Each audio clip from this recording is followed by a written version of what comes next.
여러분 안녕하십니까? 뉴스가 있는 저녁 변상욱입니다. 코로나19 방역요원들, 진료 현장의 의사, 간호사들, 일선 행정 공무원들 모두들 탈진을 거듭해가며 이 사태를 막아내고 있습니다. 특히 간호사들은 최일선에서 환자, 유증상자를 상대하며 체력이 바닥난 지 오래라고 합니다. 다른 지역에서 대구로 달려간 간호사 한 분의 방송 인터뷰는 참 뭉클합니다. 그냥 잘 있다고만 전하고 싶습니다. 사실 가족도 보고 싶고 병원이 걱정되긴 합니다. 오히려 떠나온 병원의 환자들, 남아서 고생하는 동료들을 더 챙깁니다. 네, 우리에게는 서로를 향한 배려와 함께 이겨낼 수 있다는 희망의 힘이 필요합니다. 3월 12일 목요일에 보내드리는 뉴스가 있는 저녁, 주요 소식을 안기령 앵커가 전해드립니다. 목요일 순서 살펴보시죠. 신천지 측이 지난 2003년 한나라당 전당대회에 개입하려 했다는 정황이 담긴 문건을 유이저가 단독으로 입수했습니다. 당시 윗선의 지시에 따라 특정 후보의 선거운동을 도왔다는 전직 신천지 신도의 증언도 나왔습니다. 신천지와 정치권의 유착 논란에 대해 자세히 전해드립니다. 미래통합당의 공천을 둘러싸고 당 안팎에서 파열음이 커지고 있습니다. 황교안 대표와 김형호 공천관리위원장이 정면으로 충돌하고 있는 통합당의 공천 논란, 미스터 쓴소리 이재호 전 의원과 함께 집중 분석합니다. 비례대표 순번 1번으로 사실상 21대 최연소 국회의원을 예약했던 정의당 류호정 후보자의 이른바 대리게임 논란이 계속되고 있습니다. 류 후보자의 사과에도 불구하고 갈수록 커지고 있는 자격 논란과 후보 사퇴 요구에 대해 알아보겠습니다. 한국의 코로나19 대처를 본받으라며 연일 주요 외신들이 관련 소식을 전하고 있습니다. 미국 하원 의장은 청문회장에서 한국에 가서 검사를 받고 싶다는 말까지 하며 미국 정부의 방역 상황을 질타하기도 했는데요. 외신들의 반응을 종합해봤습니다. 코로나19 확산으로 전 세계적으로 마스크 부족을 호소하고 있는 가운데 개성공단에서 마스크를 생산하게 해달라는 요구가 커지고 있습니다. 개성공단이 가동되면 2주 안에 대량 생산으로 마스크 대란을 해소할 수 있다는 업체의 의견을 들어보겠습니다. 서울 구로구 콜센터 집단 감염이 심각한 양상을 보이고 있습니다. 이 건물 다른 층에서 일하던 콜센터 직원 20명이 영등포구로 근무지를 옮겨서 근무를 이어간 것으로 YTN의 취재 결과 확인이 됐습니다. 근무지를 옮긴 직원들은 불과 며칠 전까지 일하던 곳에서 집단 감염이 나왔다는 소식에 격리와 검사를 요구했지만 회사 측은 아무런 조치를 하지 않은 것으로 드러났습니다. 김지환 기자가 보도합니다. 구로구 콜센터에 있던 직원 20명이 영등포 센터로 이동한 건 지난 5일입니다. 7층에서 일하던 숙박업체 콜센터의 직원들이었습니다.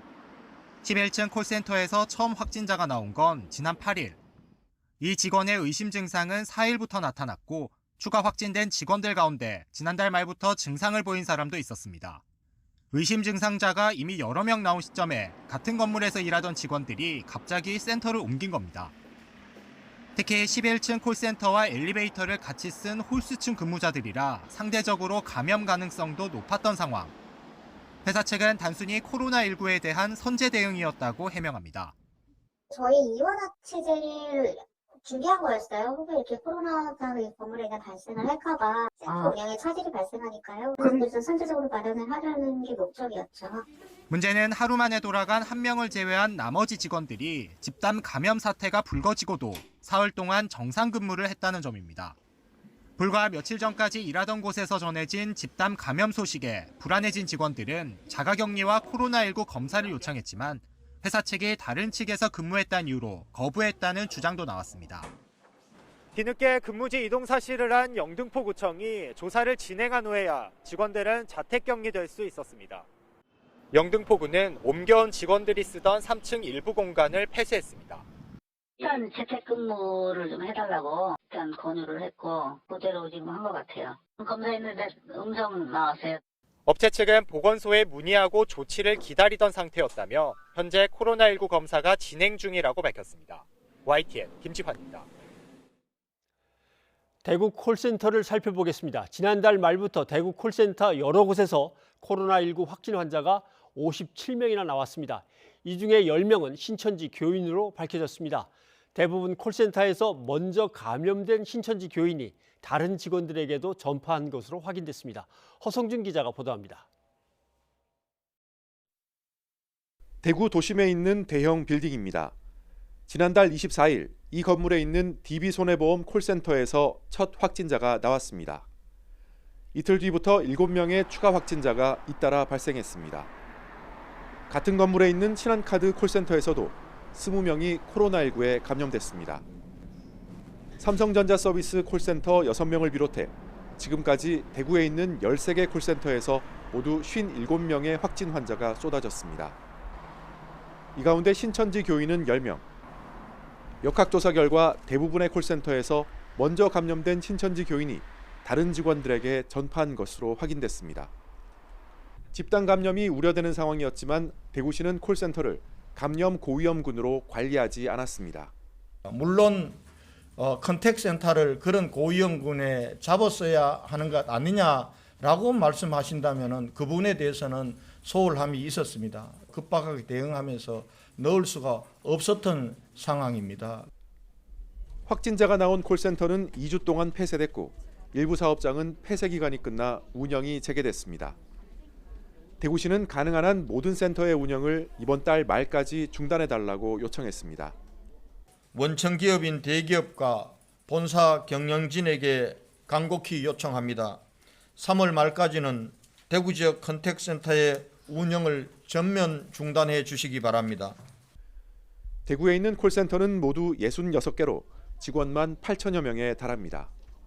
대구시는 콜센터 확진 환자들이 이미 발표한 확진자 명단에 포함된 만큼 서울과는 상황이 다르다면서도 특별 점검반을 구성해 현장 점검에 나섰습니다. YTN 허성준입니다. 대구시가 신천지 대구교회를 상대로 행정조사에 나섰습니다. 역학조사에 필요한 자료와 은폐 여부 등을 확인하기 위해서입니다. 또 이틀 앞으로 다가온 신천지 창립 기념일 때문에 신도들이 모이는 걸 경고하는 의도도 담겨 있습니다. 차상은 기자입니다. 신천지 대구교회 앞에 대구시 공무원과 역학조사관들이 집결했습니다. 코로나19 방역과 역학조사에 필요한 자료를 수집하고 혹시 신천지 측이 은폐한 자료가 있는지 확인하기 위해 행정조사에 나선 겁니다. 신천지 대구교회의 행정조사를 고지합니다. 본 행정조사를 거부할 시에는 만명법 예방법률의 제79조 2호 규정에 의해서 처벌받게 됨을 알려드립니다. 이번 조사에는 컴퓨터 등에 담긴 정보를 분석하는 경찰관 등 200명에 가까운 인력이 투입됐습니다. 신천지에서 대구 경북을 담당하는 간부자택 4곳도 조사 대상입니다. 최근 자가격리에서 해제된 신도들이 신천지 창립일에 모여 행사를 여는 것을 막으려는 목적도 있습니다. 신천지는 매년 3월 14일을 창립일로 정해 전국에서 신도들이 모이는 행사를 진행해왔습니다. 코로나19 사태 이후 모든 모임을 중단한 상태라고 밝혔지만 비공식적으로 다시 모일 가능성이 있습니다. 어제 자정부로 자가격리 중인 신천지 교인이 대규모 해제된 상황에서 3월 14일 신천지가 만들어진 날을 기념하기 위한 다양한 시도를 사전에 차단하기 위한 조치이자 앞서 대구시는 신천지 측이 신도 명단을 실제와 다르게 제공해 역학조사를 방해했다고 보고 경찰에 고발했습니다. 경찰의 압수수색을 통해 정확한 명단이 나올 것을 기대했지만 검찰의 영장 기각으로 막히자 방향을 틀어 행정조사를 결정했습니다. 대구시는 신천지 측이 자료를 숨겼거나 방역을 방해한 사실이 확인되면 법적 대응에 나선다는 계획입니다. YTN 차상입니다. 그동안 신천지 측이 정치권에 접근하려 했다는 의혹은 꾸준히 제기가 됐었습니다. YTN이 지난 2003년 한나라당 전당대회 당시 신천지 측이 특정 후보를 위해서 활동하려 했다는 정황이 담긴 문건을 입수했습니다. 신천지와 정치권 유착 의혹의 실체가 드러날지 관심이 커지고 있죠.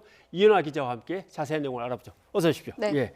그러니까 2003년 한나라당 전당대회 때 신천지가 개입하려 했다는 정황이 담겨 있다는 거죠. 네, 그렇습니다. 그 취재 과정에서요, 단독으로 입수한 신천지 내부 문건인데요.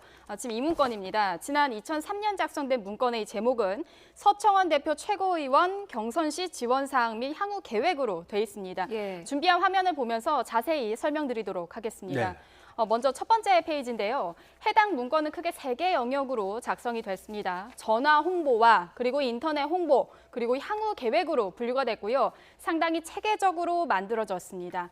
자, 그 다음 장을 좀 보면은 전화 홍보 부분으로 나눠져 있는데 홍보 기간이 10일, 그리고 대상자는 50만 명입니다.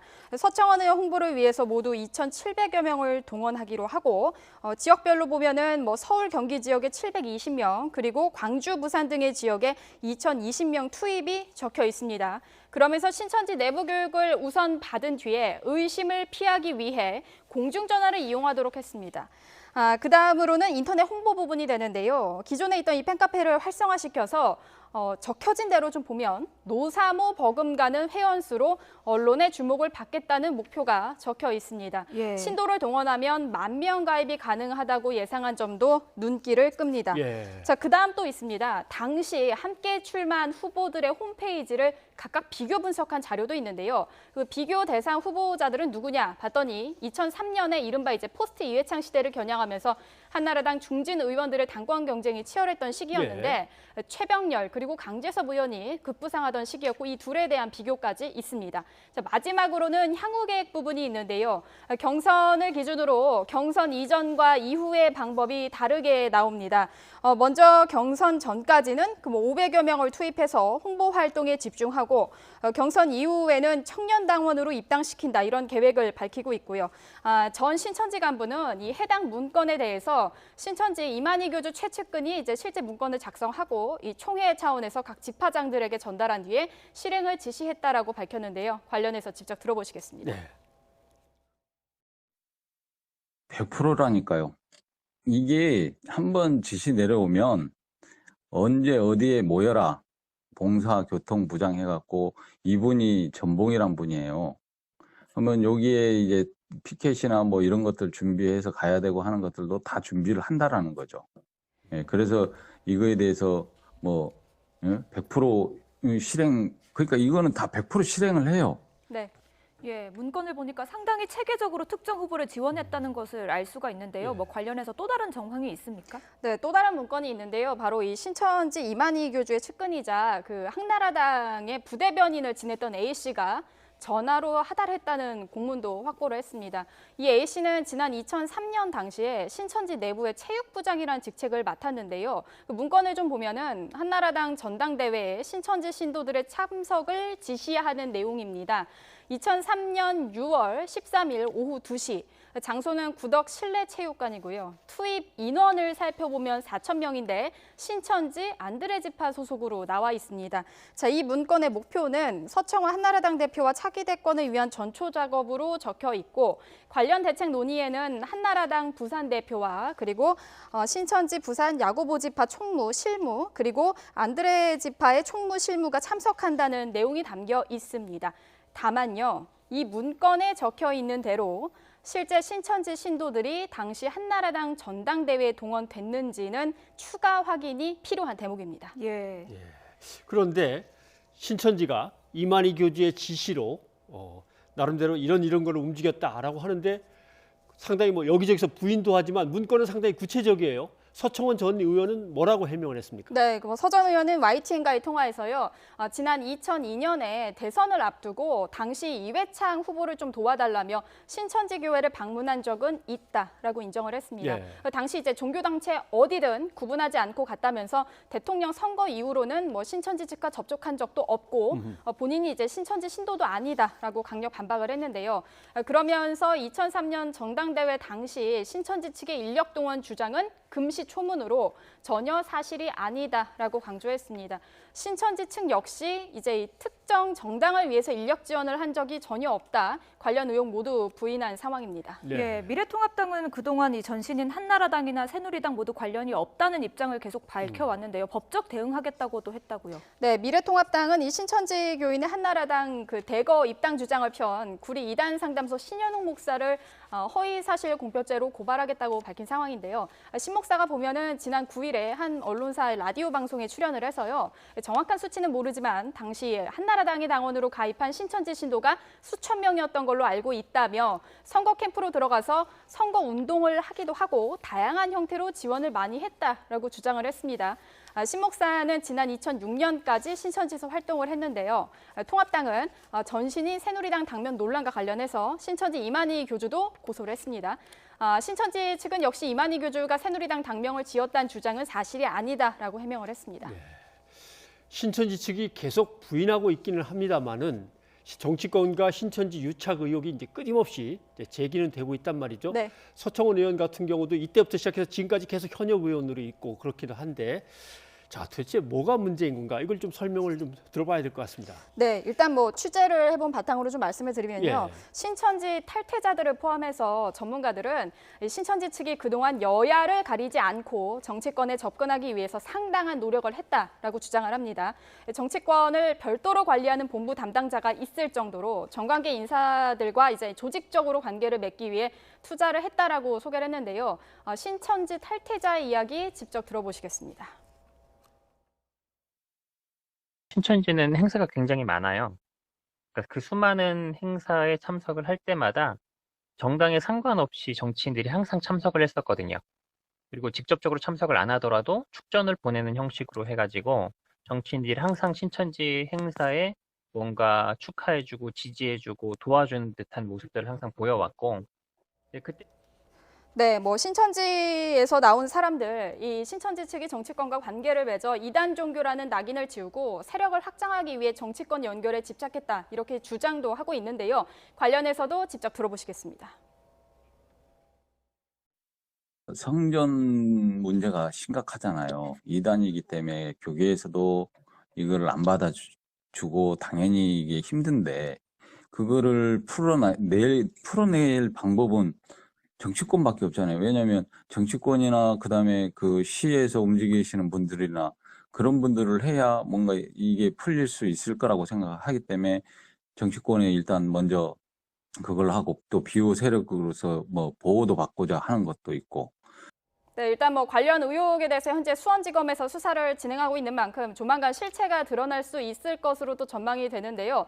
내일 이 시간에도 정치권과 신천지 간 유착 의혹에 대해서 추가로 보도해드리도록 하겠습니다. 네. 예. 신천지라는 조직은 뭐 지금까지 드러난 걸로 봐서는 편법이나 탈법을 상당히 종종 사용하는 집단이라고 치지만 적어도 우리 사회의 정치 지도자들은 네. 자기에게 손쉽게 어떤 선거 운동을 도와준다거나 조력을 해준다는 그거 하나만으로 덥석 그렇게 잡아서는 곤란하지 않나 생각이 듭니다. 앞으로도 그런 유혹이 있다면 신중히 살펴본 다음에 결정하는 게 좋겠습니다. 이현아 기자 수고하셨습니다. 감사합니다.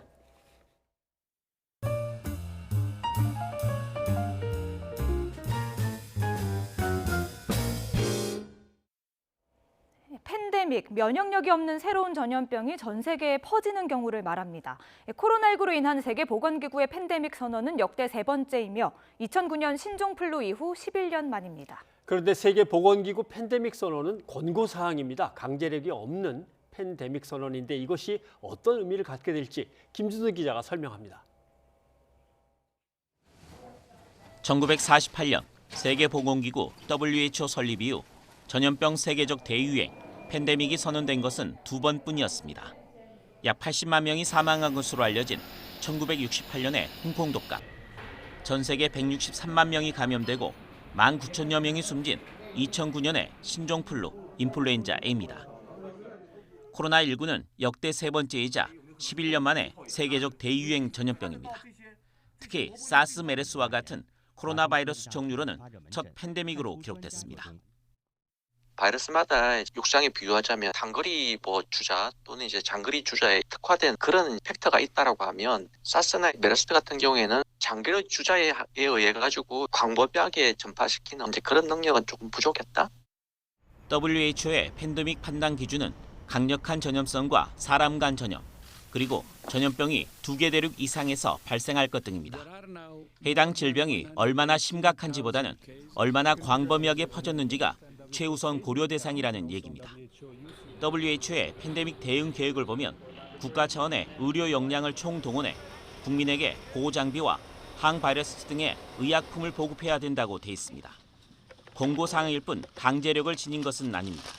다만 WHO의 팬데믹 선언을 계기로 전염병 대응의 초점이 확산 차단보다는 치료와 억제라는 환자 관리로 전환된다는 것을 시사합니다.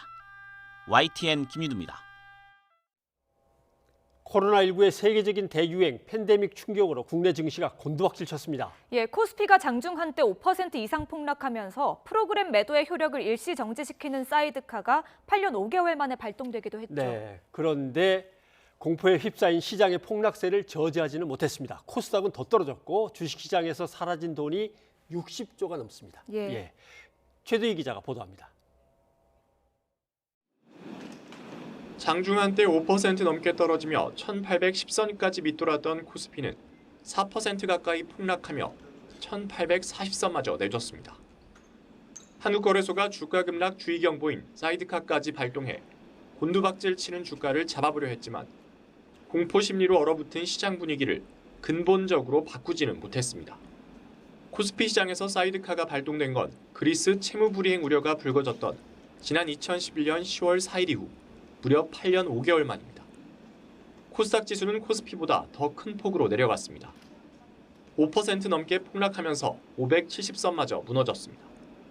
세계보건기구 WHO가 코로나19의 팬데믹을 선언한 데다 장중 발표된 미국 트럼프 대통령의 백악관 대국민 연설에 대한 실망감이 투자 심리를 급속히 얼어붙게 한 것으로 분석됩니다.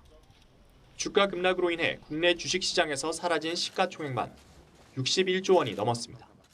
WHO에서 팬데믹을 선언하면서 이제 뉴욕 증시가 큰 폭으로 하락을 했었고요. 그 영향을 받으면서 국내 증시 역시 하락을 했다라고 보시면 될 것 같습니다. 여기에 장중에 트럼프 대통령의 연설에 대한 실망감까지 나타나면서 원달러 환율도 급등하면서 1,200원 선을 넘었습니다. 서울 외환시장에서 원달러 환율은 전 거래일보다 13.5원 오른 달러당 1,206.5원에 거래됐습니다. YTN 최두입니다.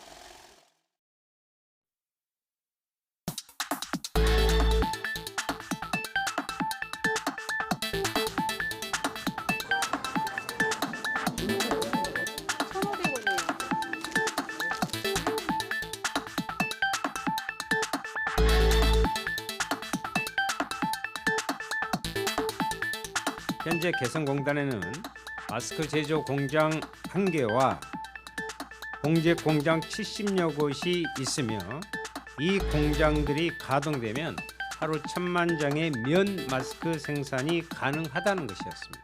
자체 생산만으로 국내 수요도 맞추기 어려운 상황임을 감안한다면 제반 애로를 적극적으로 검토해서 가능한 방안을 찾아야 될 때다.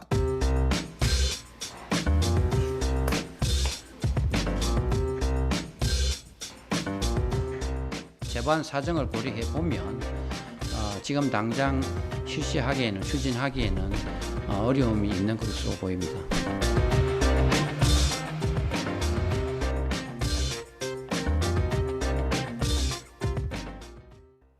청와대 국민청원 홈페이지에 개성공단에서 마스크를 생산하자는 청원들이 올라왔고 정치권에서도 같은 주장이 나오고 있습니다. 네, 개성공단이 가동되면 마스크 대란이 해소될 수 있다는 가능성인데 정말 가능했으면 좋겠습니다. 개성공단 기업협회 이정덕 부회장이 지금 자리에 나와 계십니다. 어서 오십시오. 안녕하십니까. 개성공단은 폐쇄됐고 그 이후에 생산을 국내에서도 하시고 해외에서도 하시고 이렇게 얘기를 듣고 있습니다. 요즘 특히 또 더 바빠지셨을 텐데 얼마나 생산하고 있습니까? 저희 고양시 공장에서는 패션 마스크를 월 40에서 50만 정도 생산하고 있고요. 베트남에서는 봉제형 마스크를 생산하고 있습니다. 베트남 직원이 한 450명 정도 되는데요. 그 인원이 전부 마스크를 생산하는 것은 아니고요. 마스크 라인의 경우 한 50여 명이 일일 약 10,000장 정도를 생산하고 있습니다. 그 정도. 베트남에서 50명 정도가 10,000장 정도 생산하고 있다고 하셨는데요. 그렇다면 개성공단에서 생산하게 된다면 몇 명이 몇만 장 정도 생산할 수 있습니까? 개성공단에 입주되어 있던 그 의류 봉제 업체가 73개, 거기서 근무한 북측 근로자는 약 35,000명 정도 됩니다. 35,000. 네네. 그러한 기준으로 계산해 본다면 일일 700만 장 생산이 가능하고요. 그리고 여기서 연장 시간을 한다면은 부족한 1,000만 장 정도 생산하는 것은 그리 큰 문제는 아닙니다. 근데 개성공단 가동 시에는 그렇게 많이 찍어낸 게 아니라 그냥 한 3만 장, 5만 장 이렇게 몇만 장 단위로 찍어냈다고 얘기를 들었는데 이게 어떻게 그게 가능해지는 거죠? 그것은 KF94 마스크를 생산하는 일개 공장의 예였었고요. 저희 개성공단 입주 기업들이 생산하고자 하는 것은 봉제형 마스크입니다. 봉제형. 이 개성공단에는 굴지에 73개 의류 봉제업체들이 입주했습니다. 마스크를 생산하는 것은 그리 어려운 게 아닙니다. 가장 간단한 제품이라고 저희는 말할 수 있습니다. 그래서 또 그러한 그 봉제용 마스크는 일회용이 아닌 재사용이 2, 3개월 가능한 마스크입니다. 즉 지금 이 부족한 마스크를 충족시키기에는 적합한 케이스라고 말씀드릴 수 있습니다. 원래는 마스크를 전문적으로 생산하는 공장이 하나뿐이었지만 이제 뭐 나머지 73개의 봉제 공장에서도 마스크를 생산 가능하다는 이야기시잖아요. 네네. 그런데 문제는 인력인 것 같습니다. 공단이 다시 가동된다고 하더라도 북한에서 인력들이 바로 출근이 가능한 문제입니까? 어떻습니까? 예, 좀 현실적으로 봤을 때 이 국제 제재상 북측 근로자가 해외로 파견되기는 쉽지 않습니다. 그러면 우리가 폐쇄 전 근무했던 5만 5천 명의 근로자 중 약 70%는 내일이라도 즉각 출근이 가능한 상태로 저는 알고 있습니다. 그래서 3만 5천 명이 확보가 가능하다고 네네. 하셨군요. 알겠습니다. 그런데 오늘도 뭐 잠깐 약국에 들려봤는데 다 팔리는데 몇 분 걸렸습니까? 그러니까 30분에서 40분이라고 하더라고요. 이미 줄 뭐 쭉 서서 기다리고 계시니까 그래서 아예 그냥 아르바이트도 2명 아예 고용을 미리 하셨더라고요. 약국에서. 근데 마스크가 남아 있어요. 가보니까 면 마스크는 그대로 꽤 남아 있더라고요.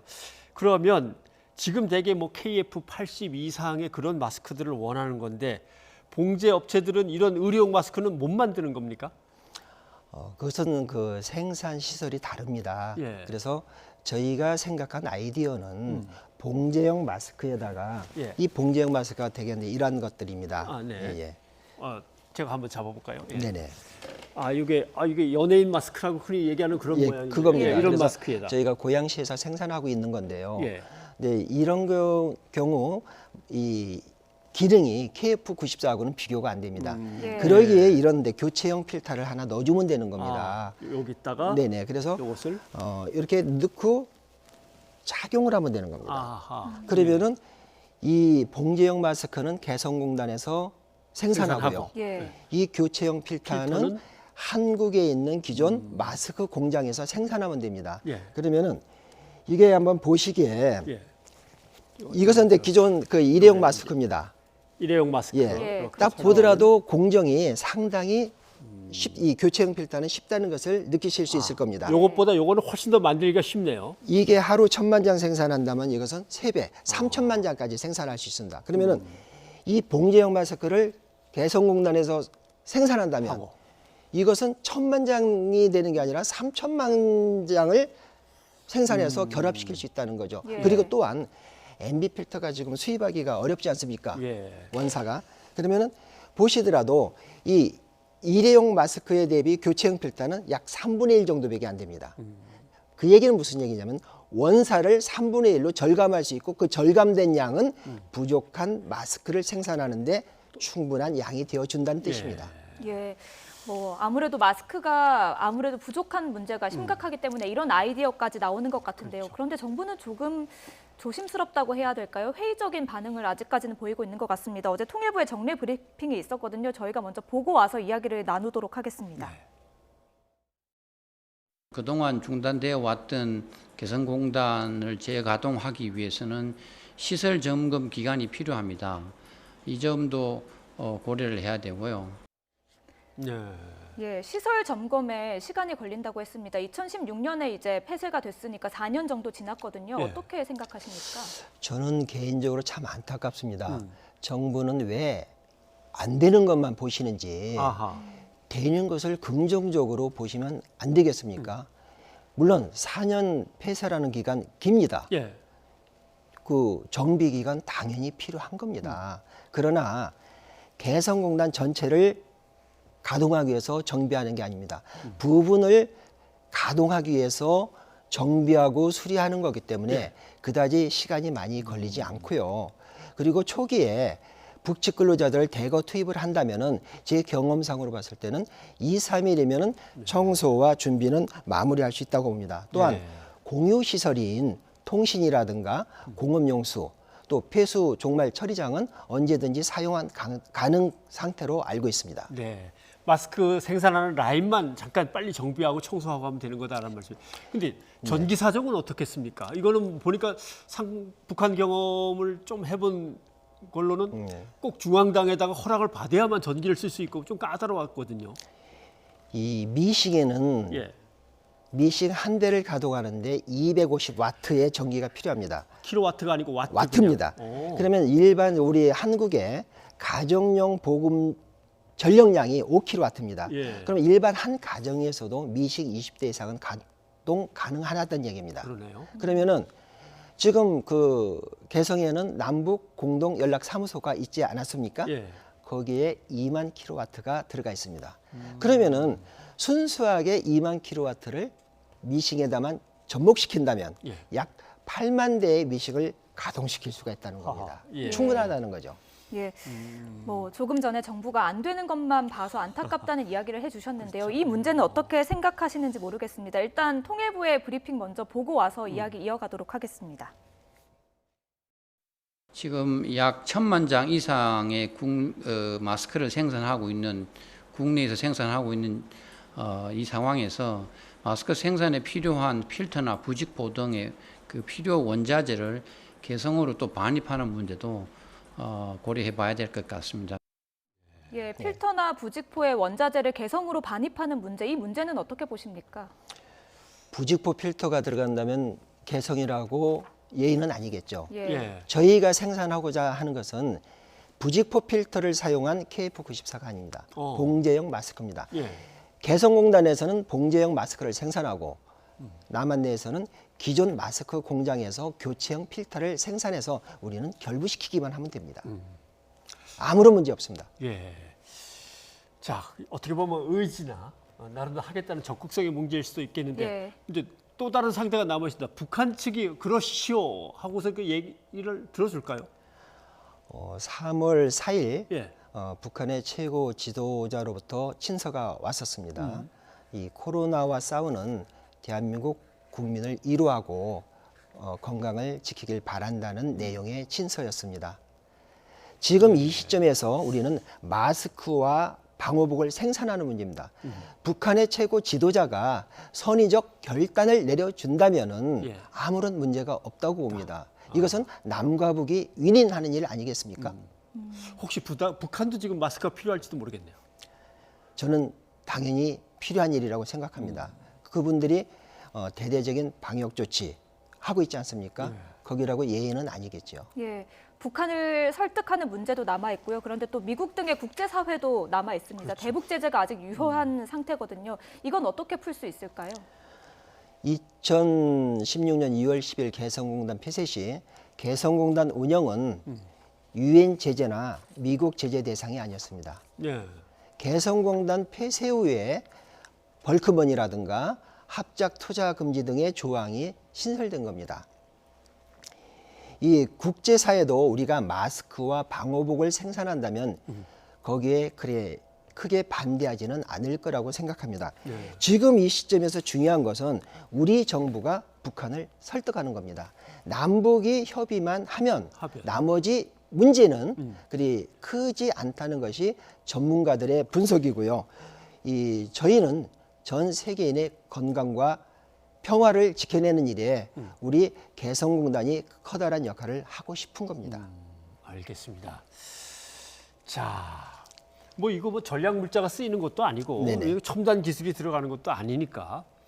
그런데 또 하나 문제는 궁금한 게 하나 있었습니다. 네. 요즘같이 생산을 빨리 해달라고 정부도 부탁을 하고 생산해서 팔면은 수익도 올라가는 건데 마스크 생산업체가 중단한다, 못하겠다 이런 얘기가 나왔다 그래서 좀 의아스럽기도 했었거든요. 그건 어떤 사연입니까? 일반 필터를 보면은 예. 거기에는 이제 부직포와 MB 필터라는 것이 주로 3중 구조로 되어 있습니다. 3중 구조로? 예.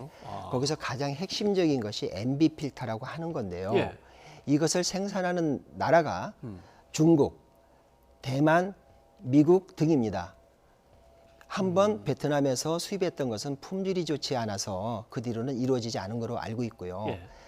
우리가 지금 코로나 발생 전에 이 KF94 마스크의 가격이 10만 장 오더를 할 경우 280원에서 300원이었습니다. 예.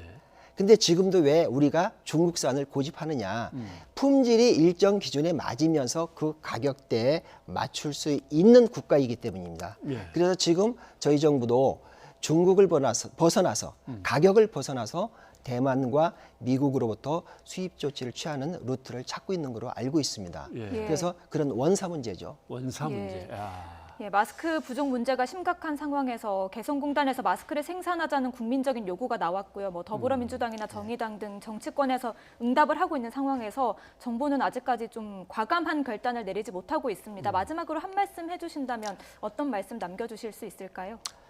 사실 개성공단은 위법부당하게 폐쇄되었습니다. 예. 저희는 개성공단 입주기업인들은 부족한 마스크를 생산하는 일에 기업가 정신으로 저희는 뛰어들어가서 2주 안에 제품을 반출시키고 싶습니다. 예. 청컨대 저희 정부는 저희가 마스크를 생산할 수 있는 필요한 조치를 하루빨리 내려주시길 간곡히 요청드립니다. 네. 개성공단에서 남과 북이 생산하는 예. 마스크 또는 남과 북이 각각 생산해서 하나로 조합해서 국민들이 쓰는 마스크. 네. 그게 남쪽에서도 북쪽에서 쓰이는 모습. 이렇게 하다 보면 또 개성공단이 예전처럼 다시 가동될 수 있는 또 활로가 열릴 수도 있겠는데 말이죠. 꼭 바람대로 좀 됐으면 좋겠습니다. 예. 부회장님 오늘 고맙습니다. 예, 감사합니다.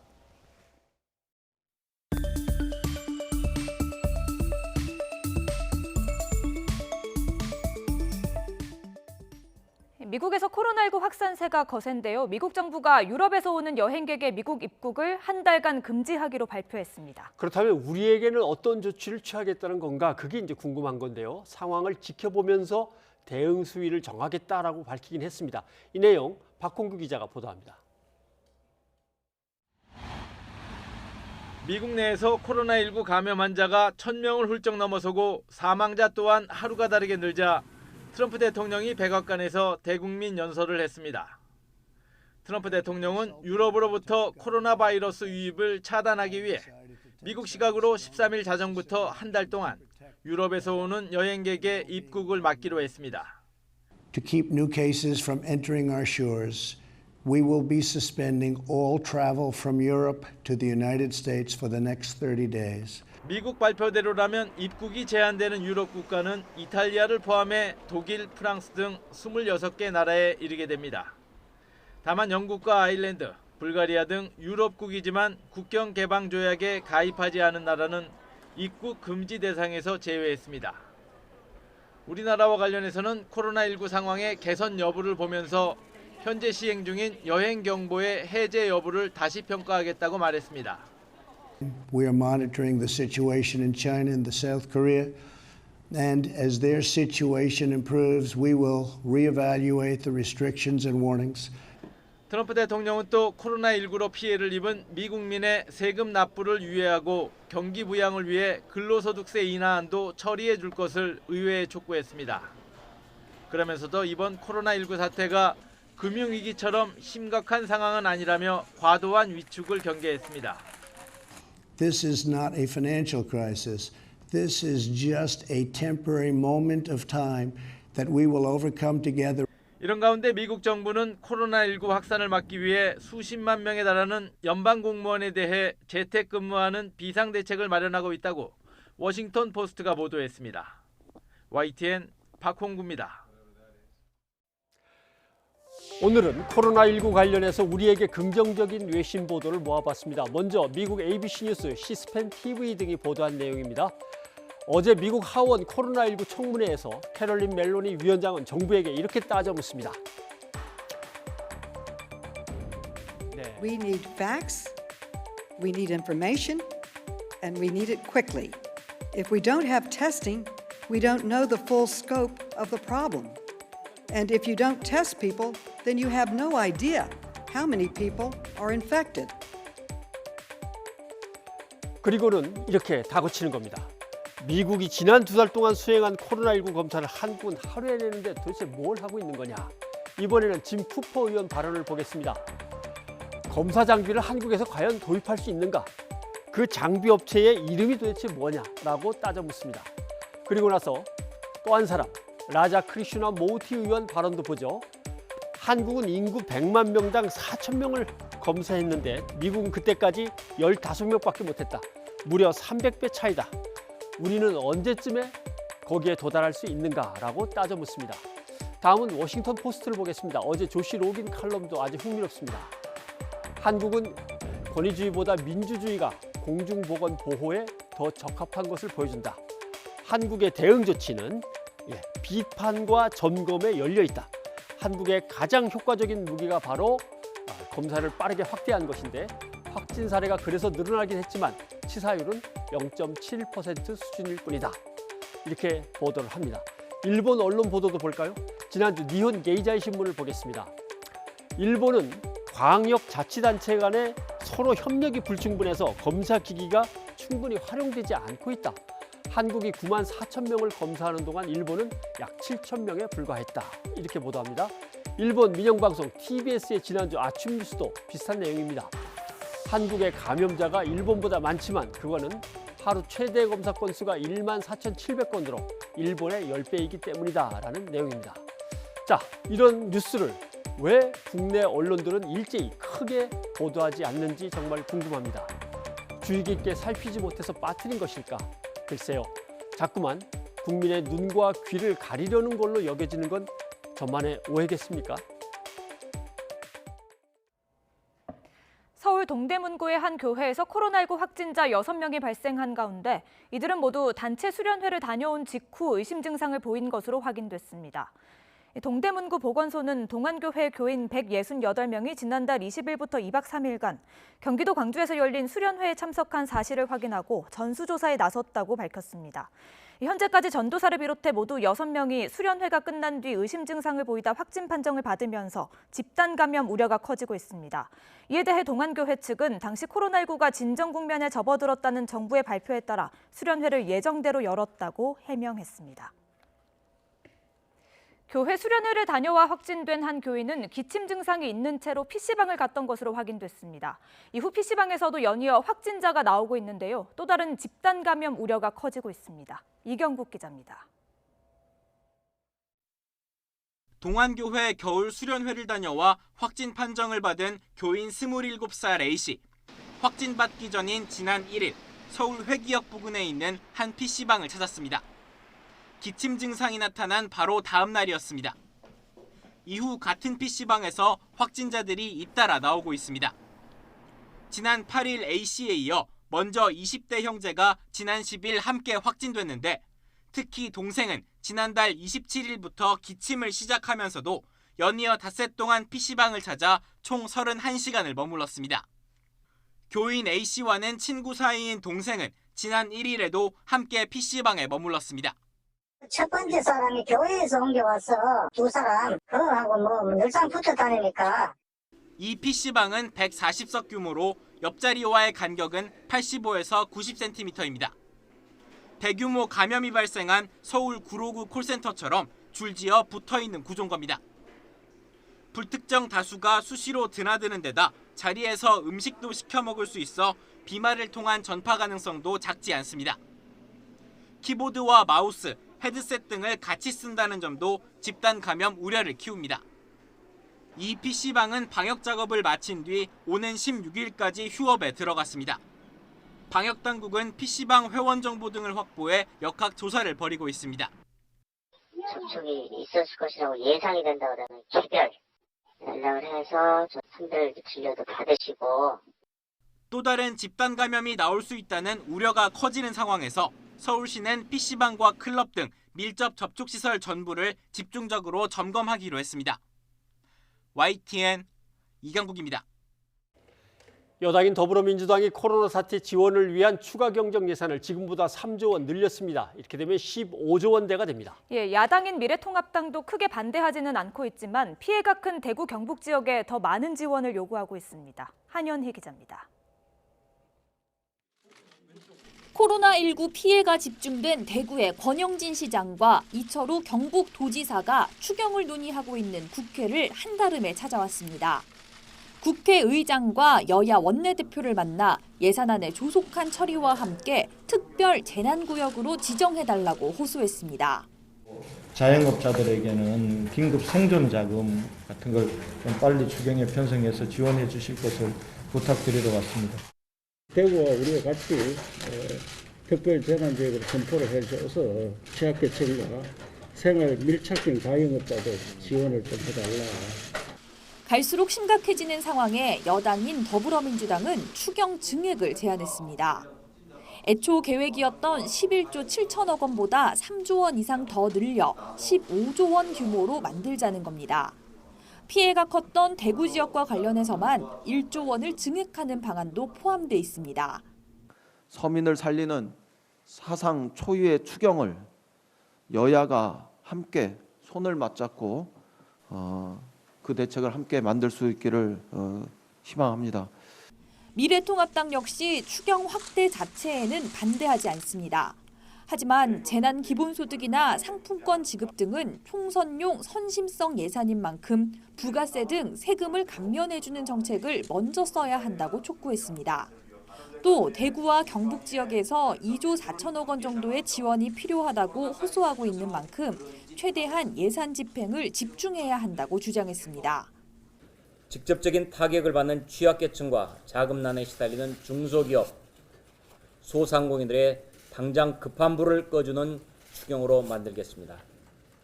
큰 틀에서는 여야 모두 추경 증액에 공감대를 형성하고 있지만 세부적으로는 이견이 적지 않습니다. 최우선 과제로 꼽히는 자영업자 세제 혜택만 해도 지원 기준을 여당은 연매출 6천만 원 이하로, 통합당은 1억 원 이하로 주장하며 평행선을 달리고 있어서 논의를 위해 열기로 했던 기획재정위원회 회의도 불발됐습니다. 추경은 시점이 중요하다는 데는 여야 모두 공감하고 있습니다. 상황이 급박한 만큼 일단 2월 임시회가 끝나는 오는 17일 1차 추경안에 대해 처리한 뒤 증액분에 대해서는 2차로 심사하는 방안도 거론되고 있습니다. YTN 한현입니다. 정의당 비례대표 후보 1번에 선정된 유호정 당 IT산업노동특별위원장이 과거 게임의 등급을 올리기 위해 남자친구에게 대신 게임을 하도록 해 논란이 커지고 있습니다. 류 후보는 지난 2014년 대학 시절 리그 오브 레전드 이른바 롤이라는 게임의 아이디를 남자친구에게 맡기고 대신 게임을 하게 해 등급을 올렸는데요. 문제는 류 후보가 대리게임으로 얻은 높은 등급으로 게임 방송을 진행하고 게임업체 입사에도 도움을 받은 것이 아니냐 하는 의혹이 제기된 것입니다. 일반 이용자들은 남자친구가 대신 수능 시험을 봐서 명문대에 입학한 셈이라고 꼬집었는데요. 프로게이머 출신인 황희두 더불어민주당 공천관리위원도 쉽게 비유하자면 대리 시험에 걸린 것이라며 상상을 초월하는 심각한 문제라고 비판했습니다. 이동선 미래통합당 의원 역시 일반 이용자들에게 박탈감을 주고 게임사의 손해로도 이어질 수 있는 문제라며 후보직 사퇴까지 요구했습니다. 논란이 커지자 류 후보는 매우 잘못된 일이었다고 사과하면서도 금전거래는 없었고 어떠한 경제적 이익도 없었다고 해명했습니다. 하지만 롤의 경우 지난 자카르타 팔렘방 아시안게임에서 시범 종목으로 채택됐고 프로게이머들은 수십억 원의 몸값을 자랑할 만큼 큰 인기를 얻는 게임이라는 점에서 일반 이용자들의 분노가 커지고 있습니다. 1992년생인 유호정 후보, 비례대표 순번 1번으로 사실상 21대 최연소 국회의원을 예약한 상태인데요. 정의로운 사회를 추구한다는 정의당에서 이번 논란에 대해 어떤 답을 내놓을지 지켜보겠습니다. 이번엔 미래통합당 공천과 관련한 이야기입니다. 정치 원로신 이재호 전 의원께서 나와 계십니다. 네, 오랜만에 뵙겠습니다. 잘 지내셨습니까? 예. 미래통합당 공천 결과에 대해서 반발하는 사람들도 있고 이번엔 또 당 대표가 나서서 한 말씀도 하시고 뭐 여러 가지 좀 소란스러운 일들이 있는데 보시기에 어떠십니까? 야단도 한번 치셨던데 이래가지고 되겠는가라고. 뭐 공천이라고 하는 거는 뭐 어느 당이고 간에 후유증이 좀 있긴 마련인데 이번에 그 통합당의 공천은 생각보다 후유증이 좀 크네요. 후유증이 크다라고 하는데 문제는 뭐 때문에 생겼다고 보십니까? 이 공천관리위원회가 좀 세심하지 못했고 사람을 잘라내는 거는 용기 있게 잘라냈는데 그 잘라낸 자리에 새로운 사람을 넣는 거는 그 실패했다고 봐야죠. 새로운 사람을 넣는데 실패했다. 알겠습니다. 지금 제일 문제가 됐던 건 사실 홍준표 전 대표입니다. 예. 한번 잠깐 얘기한 걸 들어보고 예. 한번 다시 얘기를 꺼내시죠. 이번 협잡에 의한 공천 배제는 도저히 받아들일 수가 없고 결코 승복할 수도 없습니다. 이제 양산에서 제가 물러섰음에도 미래통합당 후보가 패배한다면 이는 전적으로 당 지도부와 공관위원장의 책임입니다. 당과 역사는 그 책임을 엄중하게 묻게 될 것입니다. 네. 그러면 홍준표 전 대표는 혹시 김영호 공관위원장하고 어떤 사적인 감정이나 이해관계가 있습니까? 그래서 그건 뭐 두 사람 사이의 관계니까 잘 모르겠지만은 예. 공관위원회가 그 사람을 잘라낼 때 두 가지 기준이 있어야 됩니다. 예. 그 사람이 국민들의 시각에 어떠냐, 그 다음에 지역구 주민들은 어떻게 생각하냐, 예.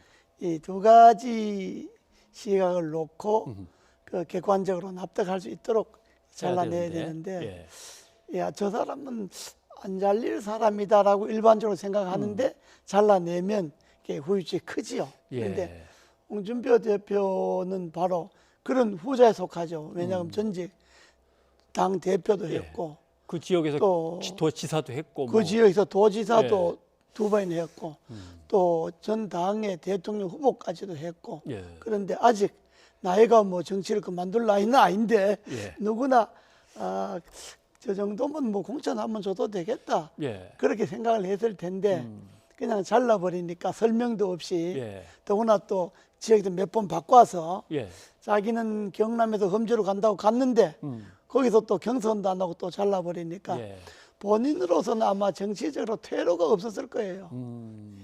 본래는 서울에서 이제 험지에서 출마를 하다가 한번 또 더 험지인 경남에 가서 지사까지 다 되고 했는데 그럼 저렇게 되면 양산을 해서 무소속이라도 나와야 되는 겁니까? 아니면 대구 수성을 얘기도 나오고 하는데 어떻게 해야 되는 게 지역은 맞겠습니까? 모르겠습니다만은 양산에서 나오게 되면 그는 김두관 후보를 당선시켜주는 꼴이 되죠. 아무래도 왜냐 그러면 홍준표 대표 무소속 표하고 그 통합당 후보 표하고 이게 합해야 김두관 후보를 이길 수 있을 텐데 둘이 갈라지니까 결국 김두관 후보를 당선되는 거니까 자기가 아무리 당의 공천 행위는 괘씸해도 그렇다고 김두관 후보를 당선시킬 수 없지 않냐. 그러니까 그렇다면 자기의 차라리 뭐 다른 데로 가겠다 이런 거 아니겠습니까? 좀 불편한 질문도 드려보고 싶습니다. 강릉에서 3선을 한 누구예요? 권성동 의원. 이번에 그냥 탈락했습니다. 그 자리에 들어간 게 이제 홍윤식 씨인데 아마 김영호 전 공관위원장하고 가까운 사이 아니냐 남들은 그러는데 그런 것도 작용했겠습니까? 그 둘이 가까운 거는 제가 잘 모르겠는데 그건 아주 잘못된 겁니다.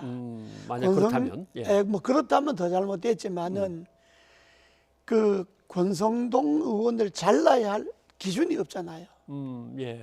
그것도 재판에 걸린 건 두 번도 1, 2심이 다 무죄가 되었고 당에서 대여 투쟁도 아주 잘해왔고 강릉에서 상당히 지지도도 있고 그런데 아무 설명 없이 권성동 의원을 자르고 또 자른 건 좋은데 그 자른 자리에 홍윤식 씨를 넣었잖아요. 홍윤식 씨는 잘 아잖아요. 누가 봐도 그는 박근혜 대통령 편지 때문에 집어넣었다 이렇게 오해를 하지 않습니까? 그 오해인지 뭔지는 모르겠지만 그러니까 그 공천은 아주 잘못된 근데 박근혜 전 대통령의 옥중 편지는 이번 공천에 좀 그래도 작용을 했다고 보십니까? 뭐 그 공천 때문에 편지 내보낸 거 아닙니까? 그렇게 보십니까? 뭐 그렇게 보는 시각도 있습니다. 네, 알겠습니다.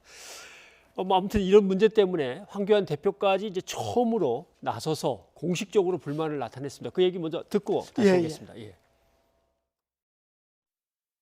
공관위의 결정 중의 일부에 대해서 제의 요구를 하기로 했습니다. 모든 공천이 다 완벽할 수는 없기 때문에 그런 문제에 관해서는 좀 더 심도 있는 논의가 필요하다. 이런 차원에서 제의 요구를 했다는 점을 말씀을 드립니다. 황교안 대표는 그동안 뭐라고 얘기했냐면 공관위에게 나름대로의 자율성이라든가 어떤 융통성을 발휘할 수 있는 큰 공간을 좀 열어줘야지 이런 식으로 늘 얘기를 했단 말이죠. 근데 또 한쪽에서 듣기로는 뭔가 문제가 있다고 생각하는 사람들이 공천과 관련돼 잘못되고 있다라고 하는 비판 보고서를 또 황 대표한테 전달했다는 예. 얘기도 있고, 그러니까 또 김영호 공관위원장 쪽에서는 또는 최고위원들 쪽에서는 아니 그런 보고서가 나도 모르게 어떻게 올라가느냐 이런 불만이 있는 것 같고, 이게 어떻게 된 것 같습니까? 뭐 당은 예. 공천 때가 되면 상식적으로 이해하지 못하는 일들이 많이 벌어집니다. 예, 많이 벌어지는데 그 절차상 예. 공관위에서 그 결의한 걸 최고위원회에서 그 확정하는데 예. 최고위원회가 거부권이 있죠. 거부권이 다음 일단, 단계 예. 거부권이 있는데 그 거부를 하면 공관위가 다시 3분의 2로 그 거부권을 안 받아들이면 그냥 되는 거고, 거부권을 통해서 다시 공관위가 재고 좀 해봐라 하고 넘어와도 다시 재고해서 투표를 해서 그렇습니다. 3분의 2. 3분의 2의 공관위원들이 문제 없다 그러면 그냥 그대로 되는 거고, 예. 3분의 2 공관원이 이제 뭐 예를 들어서 뭐 반이라든 이런 사람이 그 문제 있다 우리 다시 논해보자 그러면 논해보는 거고. 근데 그거는 황교안 대표로서는 자기의 대표 권한을 행사한 거죠. 뭐. 예. 예.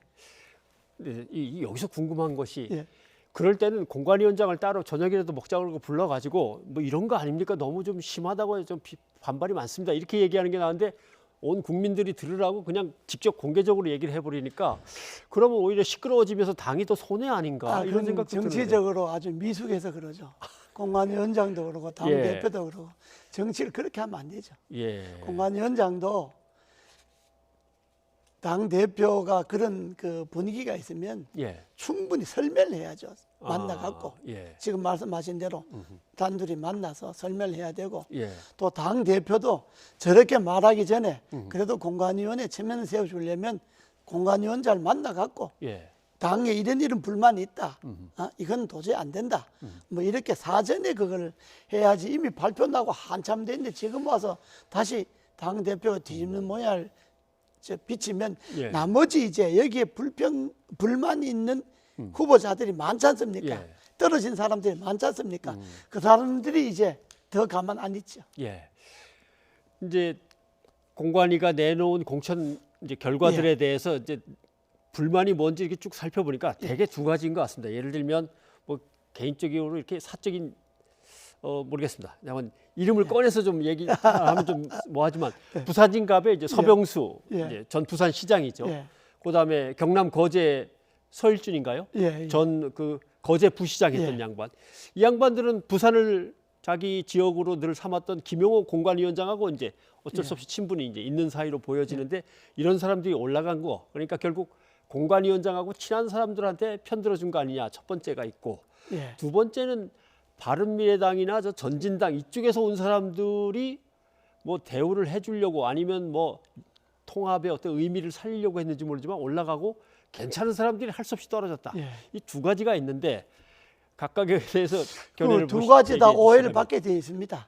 예. 그 첫 번째도 부산 출신들을 뜬금없이 예를 들어 뭐 영도에서 전에 그 저 당협 뭐 영도에서 경선하다 하면 떨어진 사람이 있는데 그 사람을 강남물에 갖다 그냥 강남물에 신청한 사람들을 경선도 없이 그냥 갖다 꼽는다든지 또 부산의 그 시장 뭐 이런 부분도 물론 상대방 후보와 뭐 김영춘 후보와 이기려면 서병수밖에 없다 이런 이야기도 있겠지만은 이번에 그 공관위원주에 그 뭐 10명인가 그 중에 2명이 부산 사람이잖아요.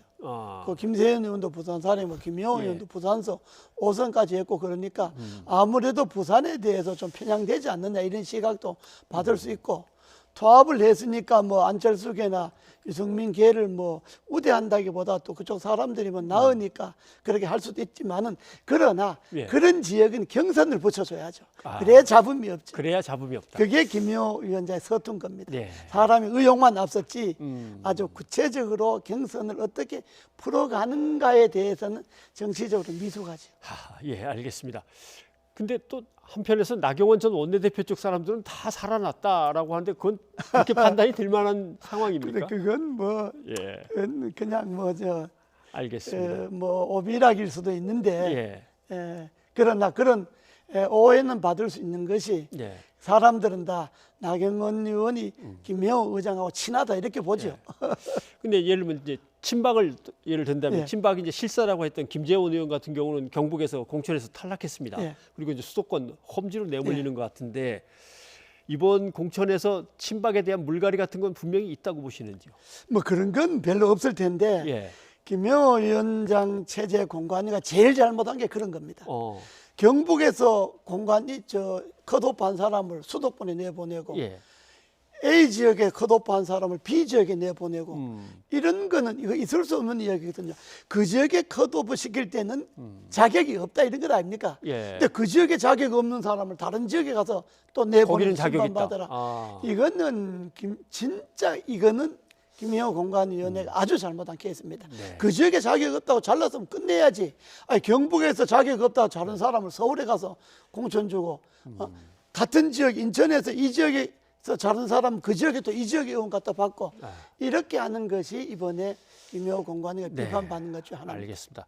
뭐 아무튼 황교안 대표가 공식적으로 문제 제기를 했으니까 예. 이제 공관위가 어떻게 받는지 그리고 이제 최고위원회가 이걸 어떻게 통합해 나가는지 그 힘을 보여주는 것도 이제 정치적이겠죠. 한번 그렇습니다. 기다려 보겠습니다. 예. 이재호 의원님 오늘 고맙습니다. 예, 감사합니다. 예, 시청취자 여러분의 의견 소개해드리겠습니다. 네, 9330님 신천지와 정치권 연관 소식 듣고 문자를 주셨는데 들으면 들을수록 황당하네요. 신천지 교회 지원을 받다니요 이렇게 해주셨네요. 예, 그리고 9866님 의견 주셨습니다. 특정 종교의 힘을 정치적으로 이용하려 했다면 시기를 떠나 철저히 조사해야 할 것입니다. 하셨습니다. 네, 개성공단 마스크 생산과 관련해서 2369님 마스크가 부족해도 개성공단을 재가동하는 건 반대합니다. 북한의 입속만 챙겨주게 될 것입니다. 라고 해주셨습니다. 예, 찬반 의견이 들어왔는데요. 5577님은 이렇게 보내주셨습니다. 마스크 생산으로 개성공단이 활성화되고 남북관계도 개선될 수 있는 획기적인 제안이네요. 하셨습니다. 네, 코로나19와 관련해서 2813님 코로나19 확산 방지를 위해서 애쓰는 의사와 간호사분들 다치지 마시고 힘내세요. 라고 응원해 주셨습니다.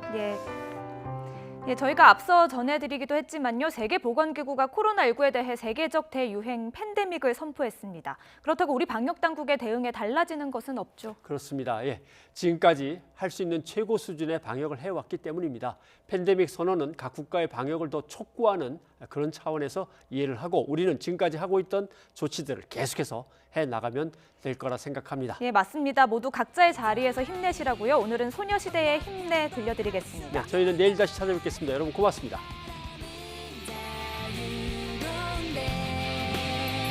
모르겠어